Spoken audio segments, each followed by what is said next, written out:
കേരള നിയമസഭയിൽ ഏറ്റവും കൂടുതൽ കാലം സേവനമനുഷ്ഠിച്ച വ്യക്തികളിൽ ഒന്നാണ് ഉമ്മൻചാണ്ടി. 1943 ഒക്ടോബർ 31 കോട്ടയത്തായിരുന്നു ജനനം.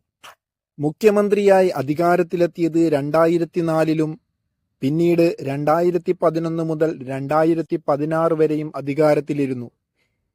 1970 മുതൽ 2023 വരെ പുതുപ്പള്ളി നിയോജക മണ്ഡലത്തിൽ നിന്നും നിയമസഭയിലെത്തി. നിലവിൽ കേരള ബജറ്റ് അവതരിപ്പിച്ച അവസാനത്തെ മുഖ്യമന്ത്രിയാണ് ഉമ്മൻചാണ്ടി. ലോക സാമ്പത്തിക ഫോറത്തിൽ പങ്കെടുത്ത ആദ്യത്തെ കേരള മുഖ്യമന്ത്രി, United nation public service award നേടിയ ആദ്യത്തെ കേരള മുഖ്യമന്ത്രിയും ഉമ്മൻചാണ്ടിയാണ്. ജനസമ്പർക്ക പരിപാടി നടപ്പിലാക്കിയ മുഖ്യമന്ത്രിയാണ് ഉമ്മൻചാണ്ടി. അദ്ദേഹത്തിന്റെ ആത്മകഥയാണ് തുറന്നിട്ട വാതിൽ.